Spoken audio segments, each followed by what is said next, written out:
আসসালামু আলাইকুম। আশা করি সবাই আপনারা ভালো আছেন। আলহামদুলিল্লাহ আমি অনেক অনেক ভালো আছি।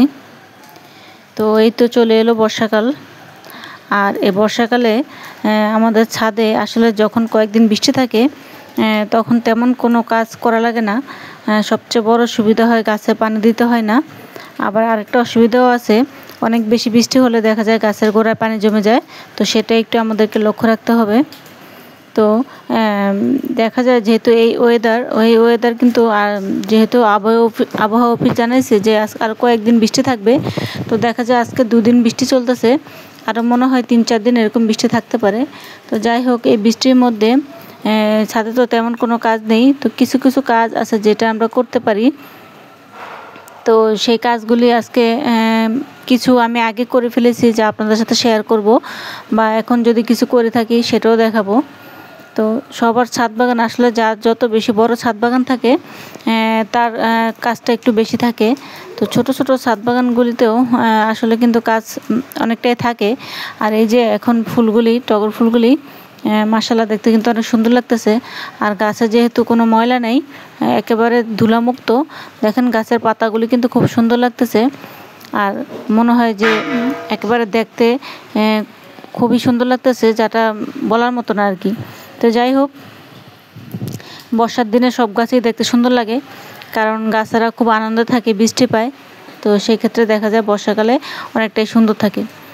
আর যেহেতু আমার গাছগুলা ঈদের কয়েকদিন আমি ছিলাম না, বাগানটা অনেকটাই খালি হয়ে গেছে।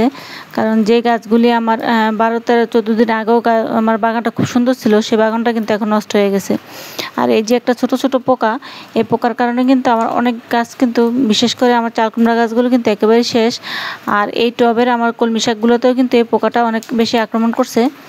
তো যাদের গাছে এরকমভাবে আক্রমণ করছে, এই পাতাগুলি তো আর খাওয়া যাবে না, শাকগুলি।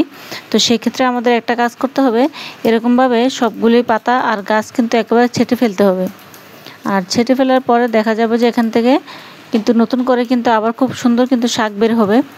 আর কলমি শাক দেখা যায় আমরা যেহেতু ডগা লাগাই, কলমি শাকের ডগা থেকে সেই ডগাটা লাগাই, তো দেখা যায় 3 থেকে 4 বার খাওয়ার পরে কিন্তু গাছটা কিন্তু একটু দুর্বল হয়ে যায়। তো তখন যদি সম্ভব হয় আমরা বাজার থেকে আবার শাক কিনে এনে ওই আবার নতুন করে লাগিয়ে দেব। তো দেখা যাবে সেটা থেকে কিন্তু আরও সুন্দর পাতা বের হয়। তো আমি এখন আর লাগাবো না, এইগুলোই দেখবো কিছুদিন হয় কিনা, না হলে সেগুলো উঠিয়ে আবার লাগিয়ে দেব। তো এই বৃষ্টির মধ্যে আসলে বীজ আমরা কিছু বপন করতে পারি। যদিও আমি আজকে বীজ বপন করব না, আমি 2-1 দিন আগে বপন করে দিছি, তো সেটাই আপনাদের সাথে শেয়ার করব। তো এই বৃষ্টির মধ্যে আমরা দেখা যায় যে একটু শক্ত যে বীজগুলি আছে, সেই বীজগুলি কিন্তু আমরা কিন্তু বপন করতে পারি। তো সব বীজ কিন্তু বপন করা যায় না, কারণ যে বীজগুলি খুব দ্রুত পচে যায়, সেগুলি কিন্তু এখন যদি আমরা মাটিতে রোপণ করে দেই, তাহলে কিন্তু দেখা যাবে এত বৃষ্টির কারণে সেই বীজগুলি থেকে কিন্তু কোনো চারা বের হবে না, মাটির নিচে থেকেই কিন্তু বীজগুলি সব পচে যাবে। যেমন ঢেঁড়সের বীজ কিন্তু খুব নরম, এটা কিন্তু দেখা যায় অনেক সময় পচে যাওয়ার সম্ভাবনা কিন্তু অনেকটাই বেশি থাকে। তারপরে হচ্ছে যে ডাঁটার শাক, যদি যেখানে বৃষ্টি না পড়ে সেখানে চাইলে কিন্তু আমরা ডাঁটার শাকটা দিতে পারি। যদি এরকম খোলা জায়গায় থাকে, তাহলে কিন্তু সেক্ষেত্রে ডাঁটার শাকটা দেওয়া উচিত না, কারণ বীজটাও পচে যায়। আর যদিও বা চারা গজায়, সেই চারাগুলি কিন্তু বড় হবে না, কারণ ডাঁটা গাছ কিন্তু খুব নরম থাকে। তো যাই হোক, যে চারাগুলি আমরা দিতে পারি সেটার মধ্যে একটি হচ্ছে যে, যেহেতু এখন চাল কুমড়ার সিজন চলতেছে, আরও ইনশাল্লাহ 2 মাস আশা করি আমরা 2-2.5 মাস আমরা গরমের সিজনটা পাবো। তো সেক্ষেত্রে কিন্তু আমরা কিন্তু চাল কুমড়া বিচিটা লাগাতে পারি। আর এই যে এই বেডটা কিন্তু আমার খালি ছিল, সেটাতে কিন্তু আমি কিন্তু ডাঁটার চারা লাগিয়ে দিছি, কারণ যেহেতু আমার ডাঁটার চারা অন্য জায়গায় করা ছিল। তো ইনশাল্লাহ দেখবেন 10 থেকে 15 দিনের মধ্যে আশা করি আমার এই ডাঁটাগুলি কিন্তু খাওয়ার উপযুক্ত হয়ে যাবে। আর এই যে ঈদের আগে আমি কিন্তু এখানে কিছু বীজ লাগিয়েছিলাম, যেমন ঢেঁড়সের বীজ, চাল কুমড়ার বীজ, লাউয়ের বীজ। তো সেক্ষেত্রে দেখা যায় 2টা লাউয়ের বীজ হচ্ছে, আর যতটুকু সম্ভব ওই আরেকটা যেটা দেখলেন শুরুতে, সেটা চাল কুমড়ার বীজ। তো এরকম বীজ আপনারা কিন্তু লাগিয়ে দিতে পারেন। চাল কুমড়ার বীজ, লাউ যেহেতু এখন 12 মাসই হয়, সেই লাউয়ের বীজটাও কিন্তু লাগানো যেতে পারে, কারণ এখন যে 2-3টা লাউ গাছ থাকলে সেখান থেকে কিন্তু পরাগায়ন করে যায়। আর আমি কিন্তু এর আগে যে লাউ গাছটা লাগিয়েছিলাম, সেটাতেও কিন্তু মাশাআল্লাহ আমি কিন্তু 3-4টা লাউ কিন্তু আমি কিন্তু পেয়েছি আমার একটা গাছ থেকে।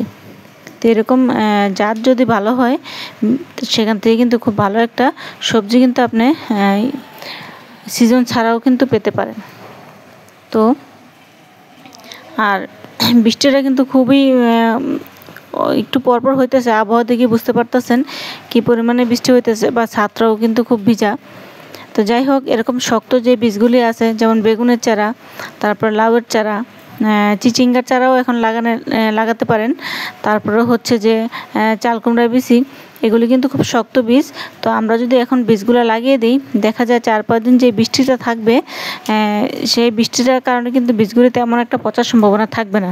কারণ এই বীজগুলি উঠতে উঠতে কিন্তু এমনিতেও কিন্তু 10 থেকে 12-13 দিন সময় লেগে যায়, প্রায় 2 সপ্তাহের মতো সময় কিন্তু এই বীজগুলি ওঠার জন্য সময় লেগে যায়। তো সেক্ষেত্রে কিন্তু এই সময়টা বা এই সুযোগটা কিন্তু আমরা কাজে লাগাতে পারি। তো আপনাদেরও যাদের আমার মতো এরকম বাগান খালি হয়ে গেছে, বা এখনও যাদের আরও প্রচুর পরিমাণে জায়গা আছে, বা অনেকগুলি গাছ আগে পুরানো হয়ে গেছে, তো সেই পরিবর্তে কিন্তু আবার কিন্তু নতুন করে চারা ফেলতে পারেন। তো নতুন করে চারা ফেলে দিলে তখন কিন্তু দেখা যাবে যে গাছগুলি সুন্দরভাবে কিন্তু খুব দ্রুত বড় হয়ে যায়। আর এর ফাঁকে কিন্তু আপনাদের সাথে কথা বলতে বলতে কিন্তু আমি কিছু ডাটাও হারভেস্ট করে নিলাম। আর এখানে দেখুন আমার থানকুনি পাতাগুলি, এই টবের পাতাগুলি কিন্তু খুব সুন্দর বড় হয়েছে। তো থানকুনি পাতা তো আমরা অনেকভাবেই খাই, তো কে কীভাবে খান কমেন্টসে জানাবেন।